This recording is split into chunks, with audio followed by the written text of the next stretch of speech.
Welcome to I Have Some Questions. The show is all about asking questions our guests have never asked themselves before, never thought about, or been too afraid to explore.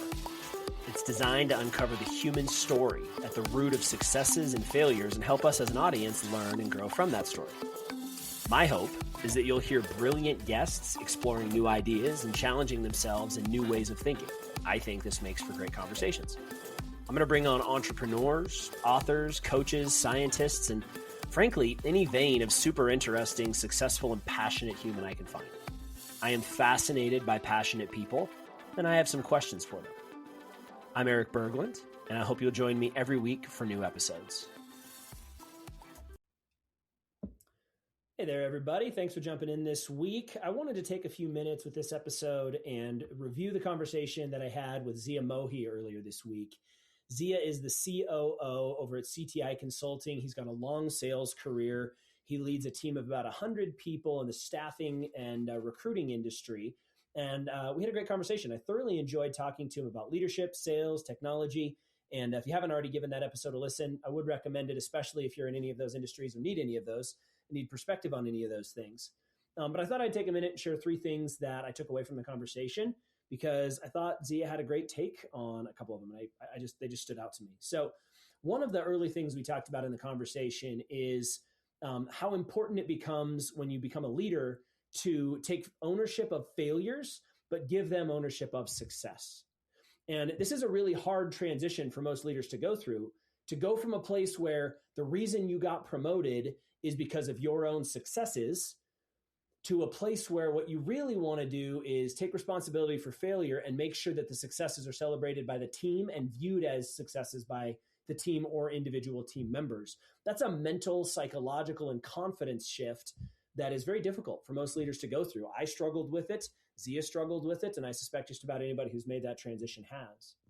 But it's a really important part. Your team needs to know that if you really fail, whatever failure means, that the buck stops at you, that you will take ultimate responsibility for that you'll say, I got it wrong. And that doesn't mean that you won't then hold your team accountable to the areas they got wrong too. It just means that publicly, as far as the company is concerned, that's on you as the leader. And that if they win, that you're going to do everything you can to shower praise on them again as a team or as an individual, right? If there's awards, accolades, recognition, that you call out the individuals or teams that contributed to that and made it happen. This is a really important thing because it's what builds trust.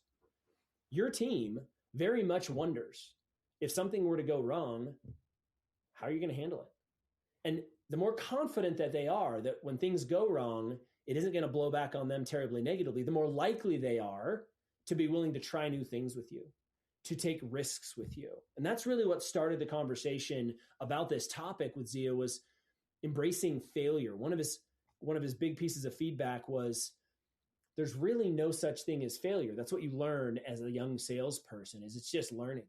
Every time you try something new and it didn't work, well, that's good to know. Doing it multiple times, that might start to constitute failure, but you really have to look at the process you're running in sales and say, all right, there's a lot of large numbers here, and I'm going to try out some new things and then hone in over time on what works. But when you move into more senior roles, whether it's in sales or in operations or whatever it is, the consequence of failure is higher, right? Transitioning over to a new ERP, hiring for new positions you've never had before, taking on scopes of work that are unknown and new, those are big risks. So how do you really set yourself up for success in that environment? And his perspective was, you need to have earned the trust of your people that you're going to take ownership of failure and award them the successes. And if you have that trust, it becomes significantly easier to lead people through trying something new and embracing that there's no such thing as failure. It's just learning. You obviously have to put more time into the preparation, right? You right size your bets differently as a COO than you do as an individual salesperson. And you think about the nature of the bet and the gamble a little differently. But the critical piece of the puzzle is really having the trust of your team in order to execute it. That was one big takeaway I thought would be enjoyable to share. Another perspective that he shared is that once you have real self-confidence, once you grow into a place where you're confident in who you are, what you deliver, and you're no longer as concerned about your external, the way people view you externally, you really don't worry about that praise or blame nearly as much. These kind of go hand in hand, this point in the previous one, that one of the critical steps is an individual's ability to take that blame or failure or to award that recognition to someone else on the team is you have to have a tremendous amount of self-confidence to recognize that hopefully getting it wrong doesn't mean you're fired. But even if it did, that was the gamble you took. And, that's the nature of the beast. Or that the people in the know, the leaders that you really respect and that respect you, they're going to understand as you say, hey, my team did this. They'll play in the sandbox with you and celebrate that team member too, but they know that that's good leadership. And if you're in an arena where everybody else is aware of the game that's being played, and I don't mean the game to trivialize it, I just mean to put it in the perspective that everybody's aware of what's happening, they'll see you even better for having pushed that praise onto your team rather than taking it yourself. But all of that at an individual level comes back to your own self-confidence, your realization that whether or not you get it right, that whether or not you get the recognition, that you wouldn't change anything. It was the right thing to do. You made the choice for a reason. You made the decision for a reason. You invested that way for a reason. And it was the right move. So if it didn't go right, that's okay. And that's just part of your own self-confidence at that point that you have to have before you're going to really be able to go and win that trust from your team. We also spent a good chunk of time talking about technology. And a good chunk of the conversation I would recommend you go check out revolves around the concept of what's going to happen with jobs in the future. As more and more technologies are verticalized, more and more Claude, OpenAI, Gemini, Grok, whatever model you build on top of, as those enter more and more into the business world, you're going to see displacement of jobs. And I challenged Zia to counter a perspective that I have that, yeah, we're going to see displacement, but I think the pie is going to increase so much in size that we're going to see a net gain in employment in just about every arena. Now, that doesn't mean that in the short term, it's not going to cause pain and displacement. By all means, Oracle just laid off 30,000 people. That's going to happen. But I suspect that all 30,000 of those people are going to find a better job in the near future that they wouldn't have been able to have before had they been constrained by doing whatever jobs Oracle's been able to automate along the way. I don't actually know that AI was the cause of Oracle's layoffs. I'm not even trying to insinuate that it was. It was the big displacement that happened recently that I suspect AI had at least a small piece of the puzzle of, or a piece of blame for. But my argument was, I think the pie is going to get bigger. And Zia had some thoughtful ways to counter that, to share that might be true. And what's ultimately true is your perception of value to the company's perception of how valuable you are, is going to be of critical importance.